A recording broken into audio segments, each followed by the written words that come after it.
Chicken అయితే ఉంది. ఈరోజు ఏం వండాలి, చికెన్తో ఏం వెరైటీ చేయాలి? నార్మల్గా వండితే కాస్త ఏమి అర్థం అవ్వట్లేదు. ఏడ్బాతి నీలా నువ్వే మాట్లాడుకుంటున్నావు.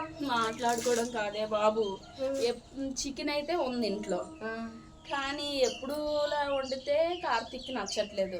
అది ఏం చెయ్యాలా అని ఆలోచిస్తున్నాను. మరి అందుకే కానీ నేను వచ్చినట్టున్నాను. ఓకే కానీ ఎప్పుడు చేసినట్టే రొటీన్ గా కర్రీస్ కాకుండా ఫ్రైస్ కాకుండా వడలు చెయ్యు. చికెన్ తో వడల బాగుంటాయా? ఎందుకు బాగోవు, నేను చెప్తాను, నువ్వు చెయ్యి. ఎందుకు కార్తీక్ నచ్చదో చూద్దాము. ఓకే. ఆనియన్స్, మిర్చి, గార్లిక్, జింజర్, కొత్తిమీర, శనగపిండి 2 స్పూన్స్. మిక్సీ జార్ తీసుకొని ఈ చికెన్ని మిక్సీ జార్లో వేసుకోవాలి.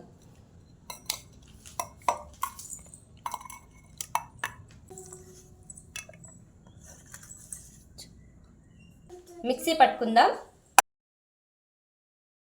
కదా భారతి. మిక్సీ పట్టుకున్నాం చికెన్ని. ఈ మిశ్రమాన్ని మనం ఒక బౌల్లో వేసుకొని మిగతా ప్రాసెస్ చేద్దాం. ఓకే.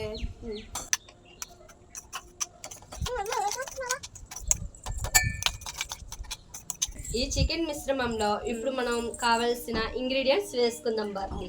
కట్ చేసుకున్న ఆనియన్స్ వేసుకుందాం, కట్ చేసుకున్న మిర్చి వేసుకుందాం, అలాగే కట్ చేసుకున్న కొత్తిమీర, 2 స్పూన్స్ శనగపిండి వేసుకుందాం, రెడ్ చిల్లీ 1/2 టీ స్పూన్ వేసుకుందాం, సాల్ట్ 1/2 టీ స్పూన్ వేసుకుందాం, గరం మసాలా 1/2 టీ స్పూన్ వేసుకుందాం, 2 స్పూన్స్ ఆయిల్ వేసుకుందాం,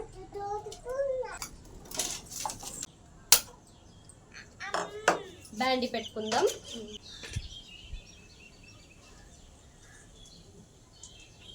హీట్ అయ్యింది. ఇప్పుడు మనం చిన్న చిన్న వడలు చేసుకుంటాం. ఇలా షేప్లో చేసుకోవాలి, మనకి నచ్చిన షేప్లో చేసుకోవచ్చు అనుకోండి. ఫస్ట్ కార్తీక్ అంటాడు, నువ్వెప్పుడు నేర్చుకున్నావు ఎంత వెరైటీస్ అని అంటాడా, లేకపోతే కంపల్సరీగా అంటారా? 2 సైడ్స్ మనం రోస్ట్ చేసుకోవాలి. బ్రౌన్ కలర్ వచ్చినంత వరకు మనం రోస్ట్ చేసుకుంటే క్రిస్పీగా ఈ చికెన్ వడలనేవి ఉంటాయి.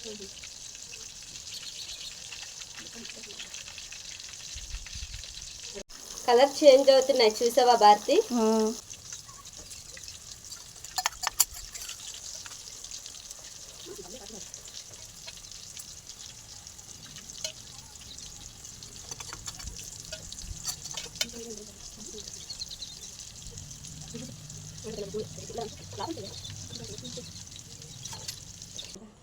మన వేడి చికెన్ వడలు రెడీ అయిపోయాయి.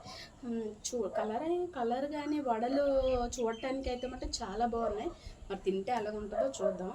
వాడు తిని చెప్పు, నీకు నచ్చితే కార్తీక్ నచ్చినట్టే కదా. సరే.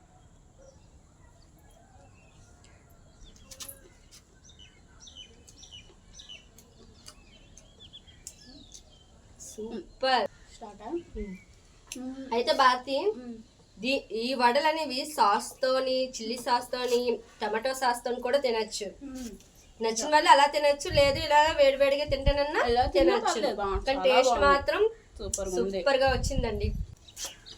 చూసారు కదా, మనం వేడి వడలు, చికెన్ వడలు చాలా బాగా వచ్చాయి. జనరల్ వడల కంటే కూడా చికెన్ వడలు ఇంకా టేస్ట్గా ఉంటాయండి. చాలా బాగున్నాయండి. మీరు సాస్ వేసుకొని తిన్నా పర్లేదు, సాస్ లేకుండా కూడా చాలా బాగున్నాయి. ఈ రోజు చేసిన రెసిపీ మీకు నచ్చిందనే అనుకుంటున్నాను. ఇంకా మోర్ వీడియోస్ కావాలంటే మా ఛానల్లోకి వెళ్ళి మా వీడియోస్ అన్ని సర్చ్ చేయండి, చూడండి. నచ్చితే కామెంట్ చేయండి, లైక్ చేయండి, సబ్స్క్రైబ్ చేసుకోండి.